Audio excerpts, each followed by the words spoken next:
सो अभी हमने last previous video में क्या करा था, न्यूट्रिशन इन एनिमल हम ऑलरेडी कर रहे हैं। हमने क्या करा था, डाइजेस्टिव सिस्टम में जो भी ऑर्गन्स इन्वॉल्व हैं वो हमने देखे कि कहाँ पे क्या होता है क्या नहीं होता है, ये सब हमने देखा।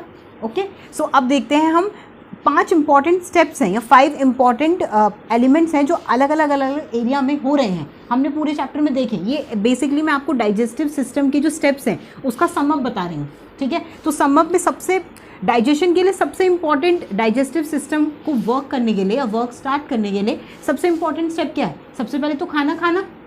जब तक हम अपने माउथ में खाना डालेंगे नहीं, डाइजेशन स्टार्ट कैसे होगी? नहीं होगी। तो इंजेशन वर्ड से इन मतलब होता है इनसाइड, ठीक है, अंदर डालना, ठीक है। तो इंजेशन कहाँ से होगा, कहाँ पे होगा? माउथ में, ठीक है। माउथ में हमने सबसे पहले क्या किया, खाने को डाला, तो इंजेशन कहाँ हुआ? हमारे माउथ में। ये हमारी डाइजेस्टिव सिस्टम को वर्क करने के लिए क्या है, फर्स्ट स्टेप है। फर्स्ट स्टेप क्या है? इंजेशन। सेकंड स्टेप क्या होगा फिर? जैसे ही हमने माउथ में खाना डाला और हमारा खाना जब सलाइवा के साथ मिक्स होना स्टार्ट हुआ तो क्या स्टार्ट हो गई? डाइजेशन स्टार्ट हो गई। माउथ डाइजेशन कहाँ से स्टार्ट हो जाती है? माउथ से ही। और माउथ में कौन सा ग्लैंड है जो डाइजेशन स्टार्ट कर देता है? Salivary gland. सलेवरी ग्लैंड क्या रिलीज करता है? सलेवरी अमाइलेज या फिर सलाइवा, ठीक है। तो सलाइवा क्या करता है, ये भी आप बात याद करो, स्टार्च डाइजेशन में हेल्प करता है, ठीक है। ये हो गया, डाइजेशन स्टार्ट हो गई।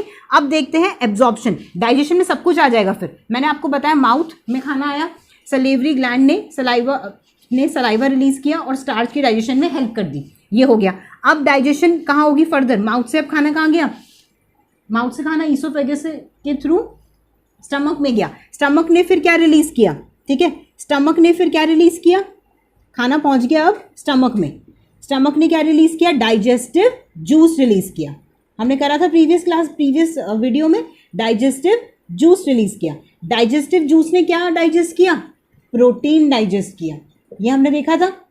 ओके, अब हमारा खाना स्टमक से कहाँ पहुंच गया? स्मॉल इंटेस्टाइन में। तो नेक्स्ट स्टेप क्या है हमारी? Small intestine.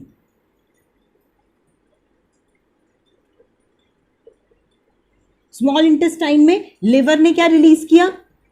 Bile juice. Pancreas ने क्या रिलीज किया? Pancreatic juice.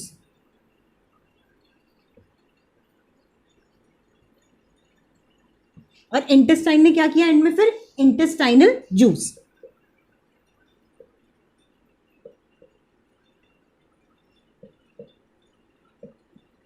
ये तीनों चीजें कहाँ पे रिलीज हो रही थी? स्मॉल इंटेस्टाइन में। बाइल जूस कौन से क्रिएट कर रहा है? लिवर। पैंक्रियाटिक जूस कौन से क्रिएट कर रहा है? पैंक्रियास। और इंटेस्टाइनल जूस कौन से क्रिएट कर रहा है? इंटेस्टाइन। बाइल किसके डाइजेशन में हेल्प करता है? फैट्स की। पैंक्रियाटिक जूस जो है वो किसकी डाइजेशन में हेल्प करता है? कार्बोहाइड्रेट, फैट्स, प्रोटीन, तीनों की। और इंटेस्टाइनल जूस भी फिर एंड में जो भी बाय प्रोडक्ट है उसको, कार्बोहाइड्रेट को वो ग्लूकोज में या शुगर में कन्वर्ट कर देता है, और जो फैट्स हैं उसको फैटी एसिड और ग्लिसरॉल में कन्वर्ट कर देता है, प्रोटीन को अमीनो एसिड में कन्वर्ट कर देता है। फाइनली अब ये हो गया, हमारा डाइजेशन वाली प्रोसेस हमारी हो गई कंप्लीट। डाइजेशन के बाद क्या स्टेप होगा? डाइजेशन के बाद स्टार्ट होगी एब्जॉर्प्शन। क्या स्टार्ट होगी? एब्जॉर्प्शन। अब जब सब कुछ हमारे इंटेस्टाइन में एंड में डाइजेस्ट हो गया, हमारे खाने का पूरा एंड गेम हो गया, तो अब क्या स्टार्ट होगा? एब्जॉर्प्शन स्टार्ट होगा, राइट। एब्जॉर्प्शन स्टार्ट होगा। एब्जॉर्प्शन के लिए हमने पढ़ा था विलाई, पढ़ी थी हमने, finger like projections all over the small intestine. तो विलाई क्या है? Finger like projections,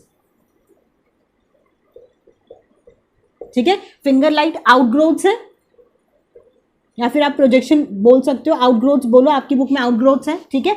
finger like outgrowths हैं। विलाई क्या करती है? Surface area for absorption increase कर देती हैं। तो सारा खाना विलाई के थ्रू कहाँ चला जाता है? हमारी ब्लड वेसल्स में। खाना चला गया ब्लड वेसल में। ये हमने तीनों स्टेप कर लिए। अब ये वाला स्टेप आता है, फोर्थ स्टेप होगा।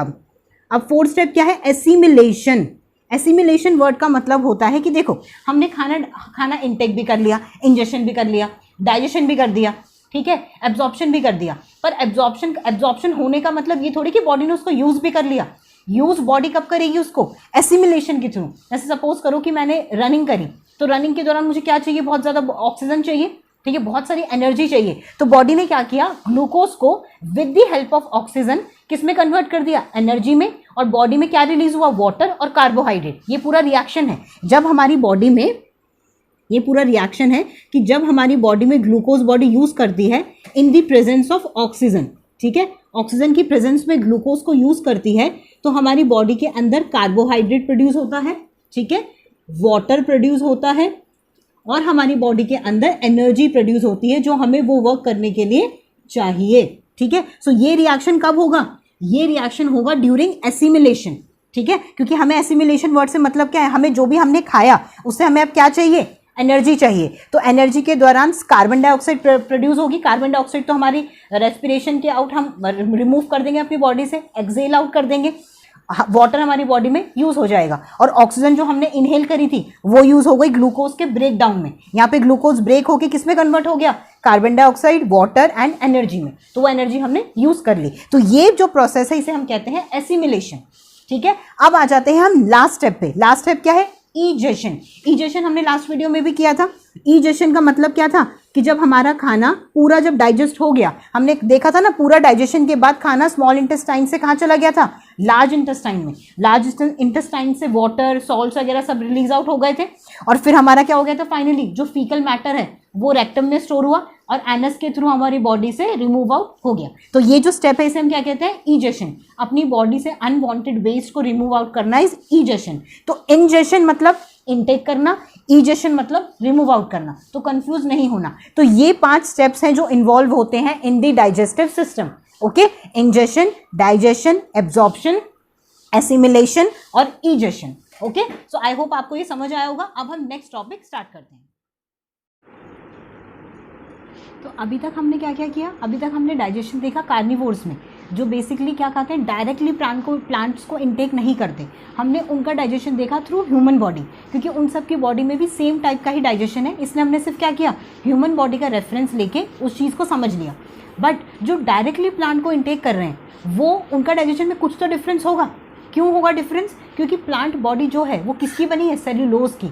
सेल्यूलोज क्या है, कार्बोहाइड्रेट का ही कॉम्प्लेक्स सब्सटेंस है जिसको हम डायरेक्टली डाइजेस्ट नहीं कर सकते, इसलिए हम कभी भी प्लांट को डायरेक्टली इनटेक नहीं करते, ठीक है। सो वही चीज़ है, वही हमारे डाइजेशन में और हर्बीवोर्स के डाइजेशन में, जो डायरेक्टली प्लांट को इनटेक करते हैं उनके डाइजेशन में डिफरेंस आता है। इसलिए हमें अलग से डाइजेशन इन ग्रास ईटिंग एनिमल्स के टॉपिक को भी पढ़ना है। इसके अंदर ग्रास ईटिंग एनिमल्स आपको पता चल गया सारे कौन आ रहे हैं, हर्बीवोर्स आ रहे हैं। हर्बीवोर के एग्जाम्पल क्या हो गए, काओ, डियर, बफेलो, है ना, ज़ेब्रा, जिराफ, एलिफेंट, ये सब एग्जाम्पल्स हैं, मल्टीपल एग्जाम्पल्स हैं हर्बीवोर्स के, ठीक है। तो अब हम देखते हैं कि इनके डाइजेशन में क्या डिफरेंट है हमारी डाइजेस्टिव सिस्टम से, ओके। सो फर्स्ट स्टेप क्या है, आपको साइड में पिक्चर दिख रही है, वो आप वो उसके रेफरेंस से ही मैं आपको समझाऊंगी, ठीक है। फर्स्ट स्टेप क्या है इसमें, स्वॉलो द ग्रास। स्वॉलो मतलब क्या है, डायरेक्टली बस एनगल्फ कर लेना, विदाउट उसको ज़्यादा चबाए, सिंपली क्या किया, घास को सटक लिया। स्वॉलो का मतलब होता है सटकना, घास को उन्होंने सटका। उसके बाद उन्होंने कहा क्या किया, स्टमक का एक पार्ट होता है इनकी बॉडी में जिसको बोलते हैं र्यूमन। क्या बोलते हैं, र्यूमन, इसको प्रोनाउंस करेंगे र्यूमन। तो र्यूमन में जाके वो घास क्या हो गई, स्टोर हो गई। इनका स्टमक आप देखो फोटो में, इनका स्टमक हमारी स्टमक से 4-5 टाइम ज़्यादा बड़ा होता है और स्टमक का जो आगे वाला पार्ट है जो ईसोफेगस से कनेक्टेड है उसको क्या बोलते हैं, र्यूमन बोलते हैं। र्यूमन में जाके घास क्या हो गई, स्टोर हो गई। वहां पे घास क्या हुई, पार्शियली डाइजेस्ट हो गई। पार्शियली वर्ड का मतलब होता है हाफ डाइजेस्ट हो गई। पार्शियल मतलब आधा, आधी डाइजेस्ट हो गया खाना, हाफ डाइजेस्ट हो गया। उस हाफ डाइजेस्टेड फूड को फिर हम क्या बोलते हैं, कब। क्या बोलते हैं, CUB, कब। अब वो किस में कन्वर्ट हो गया, घास, कब में कन्वर्ट हो गई और वो हाफ डाइजेस्ट हो गई कहाँ पे, र्यूमन में। उसके बाद क्या हुआ, खाना अब वापस से क्या होगा, जो कब है वो वापस से आएगा माउथ में, ठीक है। माउथ में खाना आएगा in the form of small lumps, small balls या लम्स की फॉर्म में खाना वापस से उनके माउथ में आएगा और माउथ में वो एनिमल उसको और ज़्यादा क्या करेंगे, च्यू करेंगे, और भी ज़्यादा च्यू करेंगे, जिससे वो जो कॉम्प्लेक्स सेलुलोज है वो क्या हो जाए, ईजी टू डाइजेस्ट हो जाए, ठीक है। सो इसी प्रोसेस को कि वापस जो कब है खाना र्यूमन से माउथ में आ रहा है, इस प्रोसेस को हम क्या बोलते हैं, र्यूमिनेशन। क्या बोलते हैं, र्यूमिनेशन। र्यूमिनेशन वर्ड का मीनिंग ही है ओवर च्यू करना।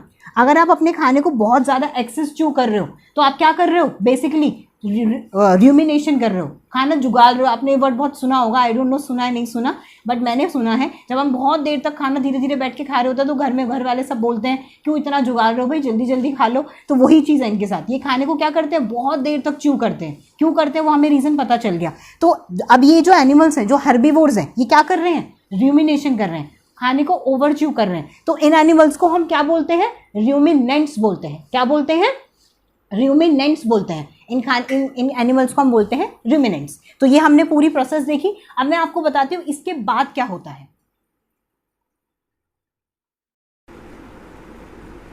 तो अभी तक हमने क्या देखा, मैंने आपको क्या क्या बताया, हम क्विकली रिकॉल कर लेते हैं। जो र्यूमिनेशन है वो क्या है, ओवर च्यूइंग ऑफ फूड। ठीक है, वो कैसे कैसे हो रही है, स्टेप बाय स्टेप देखते हैं। पहले उन्होंने क्या किया, फूड को स्वॉलो किया। फूड स्वॉलो करके उनके कहाँ गया, स्टमक के कौन से पार्ट में गया, र्यूमेन पार्ट में, क्योंकि इनका जो स्टमक है वो हमारे स्टमक से 4-5 टाइम्स ज़्यादा बड़ा है, वहाँ गया। उसके बाद हमने क्या देखा, वो र्यूमेन, वहाँ पे र्यूमेन में जो खाना था वो पार्शियली डाइजेस्ट हुआ। पार्शियली डाइजेस्ट होने के बाद वो खाना किस में कन्वर्ट हो गया, कब में कन्वर्ट हो गया। अब वो कब र्यूमेन से निकल के वापस से ईसोफेगस से होता हुआ माउथ में आ गया, स्मॉल लम्स की फॉर्म में। और वहाँ पर आके क्या हुआ, फिर वो हमने नहीं, बेसिकली र्यूमिनेंट्स ने उसको क्या किया, ओवर च्यू किया, ताकि सेलुलोज और सिंपलर फॉर्म में थोड़ा कन्वर्ट हो जाए। ठीक है, फिर वो अब हमें देखना है कि जो कप था वो माउथ में वापस आया, उसको ओवर च्यू किया। अब वो वहाँ से कहाँ जाएगा, अब वो वहाँ से ट्रैवल करके कहाँ जाएगा, कैकम में जाएगा। कैकम में जाएगा। कैकम क्या है, लार्ज सैक लाइक स्ट्रक्चर है, किसके बीच में, स्मॉल इंटेस्टाइन और लार्ज इंटेस्टाइन के बीच में। तो कैकम कहाँ पे सिचुएटेड है, small intestine and large intestine के बिटवीन में। ठीक है, इसको क्या प्रोनाउंस करते हैं, कैकम। ओके, कैकम इंपॉर्टेंट क्यों है, क्योंकि कैकम सेलुलोज के डाइजेशन में हेल्प करता है, जिससे प्लांट बना है। सेलुलोज क्या है, एक कॉम्प्लेक्स फॉर्म है कार्बोहाइड्रेट की, जिसको ह्यूमन बॉडी या फिर अदर एनिमल्स डाइजेस्ट नहीं कर सकते। सिर्फ कौन डाइजेस्ट कर सकते हैं, ग्रास ईटिंग एनिमल्स डाइजेस्ट कर सकते हैं। तो ये कैकम में होता है, किसकी हेल्प से, बैक्टीरिया की हेल्प से। तो ये हमने पूरी डाइजेस्टिव सिस्टम देखा, डाइजेशन देखा ग्रास ईटिंग एनिमल्स का। ठीक है, अब हम नेक्स्ट टॉपिक करते हैं। तो अभी तक हमने क्या देखा, अभी तक हमने देखा डाइजेशन इन ह्यूमंस, ठीक है, एनिमल्स में, और फिर हमने देखा नेक्स्ट डाइजेशन इन ग्रास ईटिंग एनिमल्स। अब हम देखते हैं डाइजेशन इन और feeding habit of amoeba. Amoeba एक अलग तरीके का ऑर्गेनिज्म है। ठीक है, बेसिकली मैं आपको पहले एनिमल और ऑर्गेनिज्म में डिफरेंस बताती हूँ। एनिमल वर्ड हम कब यूज़ करेंगे, जब हमारी बॉडी में हर एक सिस्टम अलग अलग डिवाइडेड है फॉर डूइंग डिफरेंट फंक्शंस। जैसे मैंने आपको बताया एलिमेंट्री ट्रैक्ट जो है हमारी, वो क्या करती है, एलिमेंट्री कैनाल का क्या सिस्टम है, सिर्फ खाने को डाइजेस्ट करना। ऐसे ही हमारे पास लंग्स हैं, उनका क्या काम है, रेस्पिरेशन करना। और ऐसे ही हमारे पास किडनीज़ हैं, किडनी पूरा हमारा, ब्रेन हमारा, न्यूरोलॉजिकल सिस्टम, हार्ट हमारा, कार्डिक सिस्टम। हमारी बॉडी में अलग अलग जगह बाइफरकेटेड हैं for doing different functions. But in organism क्या होता है, कुछ भी पर्टिकुलरली डिवाइडेड नहीं है। एक बॉडी है, उसके अंदर हर पार्ट सब कुछ कर रहा है। ठीक है, ये जो ऑर्गेनिज्म है ये सिंगल सेल है, मतलब ये जो मैंने यहाँ पे स्ट्रक्चर बनाया है ये अमीबा है, और ये पूरा एक ही सेल है। और ये आपको ऐसे नहीं दिखेगा, ये आपको किससे दिखेगा, हमेशा माइक्रोस्कोप की हेल्प से। माइक्रोस्कोप से हम इसका साइज एनलार्ज करेंगे तब हमें अमीबा दिखेगा। ओके, अमीबा क्या कहाँ मिलता है, पॉन्ड वाटर में मिलता है। तो आपको ऑर्गेनिज्म में और एनिमल्स में डिफरेंस समझ आया। अब हम ये जो पढ़ रहे हैं अमीबा, ये क्या है, सिंगल सेल है, ये पूरा एक ही सेल है। और सेल के अंदर क्या क्या है वो मैं पहले आपको बताती हूँ। सेल की जो आउटर वॉल है, सेल के बारे में आई थिंक हमने प्रीवियस क्लासेस में भी पढ़ा है। सेल क्या है, ये आउटर वॉल है, इसको हम कहते हैं सेल मेम्ब्रेन। ठीक है, जिससे ये कवरिंग है, प्रोटेक्टिव लेयर है, ये कवर करती है आउटसाइड द एनवायरनमेंट से इसकी बॉडी को। अंदर जो लिक्विड फिल्ड होता है उसको बोलते हैं साइटोप्लाज्म। ओके, उसके सेंटर में होता है डेंसली, उसे हम कहते हैं न्यूक्लियस। न्यूक्लियस के बारे में मैं आपको बताती हूँ। न्यूक्लियस में क्या होता है, डीएनए और आरएनए, जो हमारी जेनेटिक इन्फॉर्मेशन है, जो हमें हमारे पेरेंट्स से इनहेरिट होती है, वो स्टोर होती है। डीएनए की फुल फॉर्म है डीऑक्सीराइबो न्यूक्लिक एसिड। ठीक है, और ये जो बड़े बड़े स्ट्रक्चर दिख रहे हैं आपको, दो एम्प्टी स्ट्रक्चर, इनको हम कहते हैं वैक्यूल। क्या पढ़ते हैं इसको, वैक्यूल्स। वैक्यूल वर्ड ही बना है empty space inside the body. अगर हमारी बॉडी के अंदर कोई भी खाली स्पेस होगा, कोई भी हॉलो जगह होगी, उसके लिए हम कौन सा वर्ड यूज़ करेंगे, वैक्यूल का यूज़ करेंगे। ठीक है, तो कभी भी कंफ्यूज नहीं हो रहा, जब भी वैक्यूल की बात हो रही है मतलब इनसाइड द बॉडी कोई खाली जगह की बात हो रही है, कोई हॉलो स्पेस की बात हो रही है। ठीक है। सो ये हो गया, ये मैंने आपको स्ट्रक्चर के बारे में बता दिया। मैंने आपको बता दिया कि माइक्रोस्कोपिक है, सिंगल सेल्ड ऑर्गेनिज्म है, कहाँ मिलता है, पॉन्ड वाटर में मिलता है। अब हम देखते हैं कि ये कैसे डाइजेशन करता है। हमने देखा कि इसके पास कोई एलिमेंट्री कैनाल नहीं है, कोई स्टमक नहीं है, कोई लिवर नहीं है, कोई इंटेस्टाइन नहीं है, कुछ नहीं है। तो ये कैसे अपना खाना डाइजेस्ट करता है। अब मैं आपको एक डायग्राम बना के दिखाती हूँ, तो उससे आपको समझ आएगा कि ये खाना कैसे डाइजेस्ट करता है। तो आप देखना ध्यान से, ये अमीबा का स्ट्रक्चर है और ये, ठीक है, मैं अभी पहले बताती हूँ। फिर यहाँ पे सपोज करो यहाँ पे वैक्यूल है, ठीक है, और यहीं पे खाना है। यहाँ पे सपोज करो स्मॉल माइक्रो ऑर्गेनिज्म है जिसको ये खाता है, यहाँ पे है वो। तो ये अपनी, ये इसका जो स्ट्रक्चर है वो कभी भी फिक्स नहीं रहता। ये अपने स्ट्रक्चर को चेंज करके ही मूवमेंट करता है वन प्लेस टू अनदर, और उसी से ही अपना खाना एनगल्फ करता है, खाना इनटेक करता है अपनी बॉडी में। इनटेक करने के लिए अदर वर्ड क्या है, एनगल्फ करना, ठीक है। सो ये क्या करता है, जहाँ खाना मिलता है उसके चारों तरफ ऐसे राउंड सा स्ट्रक्चर बना लेता है, सर्कुलर स्ट्रक्चर बना लेता है, सेमी सर्कल, और उसी के पीछे जस्ट क्या होता है, वैक्यूल होता है। ये स्ट्रक्चर बना लिया, ये यहाँ पे फूड था, फूड के चारों तरफ स्ट्रक्चर बना लिया। इसी स्ट्रक्चर को हम बोलते हैं फॉल्स फीट। क्या बोलते हैं, इस स्ट्रक्चर का नाम है, इस स्ट्रक्चर का नाम क्या है, फॉल्स फीट या फिर स्वीडोपोडिया। ओके, ये दो वर्ड हैं, कंफ्यूज नहीं होना। पेपर में फॉल्स फीट लिखा है, स्यूडोपोडिया लिखा है, एक ही चीज की बात हो रही है। ये जो स्ट्रक्चर बनाया ना इसने खाने के अराउंड, सेमी सर्कल, इसे हम क्या बोलते हैं, फॉल्स फीट या फिर स्वीडोपोडिया। स्वीडोपोडिया क्या क्या करता है ये भी आ सकता है। What is the function of pseudopodia. Pseudopodia खाना इनगल्फ करने में हेल्प कर रहा है अमीबा को, और स्वीडोपोडिया क्या कर रहा है, मूवमेंट में हेल्प कर रहा है from one place to another. ये अपनी पोजीशन चेंज कर करके रेंगते हैं, स्पेशली रेंग के अपनी पोजीशन चेंज करके one place to another place travel कर पाते हैं, पोजीशन चेंज करके, अपना साइज स्ट्रक्चर चेंज करके, ठीक है। तो इसी के पीछे क्या है, एकदम वैक्यूल है। अब नेक्स्ट स्टेप में क्या होगा, ये ऐसा था, जब इसको खाना मिला तो ये ऐसा हो गया। अब ये क्या करेगा, अब ये अमीबा है, इसने क्या किया, वैक्यूल के अंदर खाना चला गया। अब पोजीशन फिर से चेंज हो गई क्योंकि वो फॉल्स फीड हट गई। फॉल्स फीड की हेल्प से इसने खाने को अंदर ले लिया। अंदर लेते ही वो कहाँ चला गया, वैक्यूल के अंदर चला गया। अब वैक्यूल के अंदर डाइजेस्टिव एंजाइम जो भी हमारी बॉडी में भी रिलीज होते हैं, वो इसकी बॉडी में भी कहाँ होंगे, वैक्यूल के अंदर रिलीज होंगे, और वैक्यूल के अंदर ये खाना डाइजेस्ट हो जाएगा। और वैक्यूल ही फिर इस खाने को क्या कर देगा, रिमूव, जो एक्स्ट्रा वेस्ट मटेरियल होगा उसको बॉडी से रिमूव कर देगा। तो वैक्यूल दोनों फंक्शन कर रहा है, वैक्यूल खाना डाइजेस्ट भी कर रहा है और वैक्यूल ही वेस्ट प्रोडक्ट को बॉडी से रिमूव आउट कर रहा है। तो ये पूरा जो सिस्टम है डाइजेशन का, ये किस में देखा हमने, ये हमने देखा अमीबा में। ओके, सो ये हमने पूरा अमीबा कर लिया। अब ये चैप्टर हमारा हो गया है कंप्लीट। ओके, अब हम नेक्स्ट वीडियो में इसके बैक क्वेश्चंस और सारे जो इंपॉर्टेंट टर्म्स हैं वो, और जो बीच में कुछ और इंपॉर्टेंट चीज़ें हैं वो भी डिस्कस करेंगे। और अगर मुझे कोई वीडियो मिलेगी अमीबा का फूड इनटेक करते हुए तो वो भी मैं आपसे शेयर करूंगी। I hope you like the video. Thanks for watching.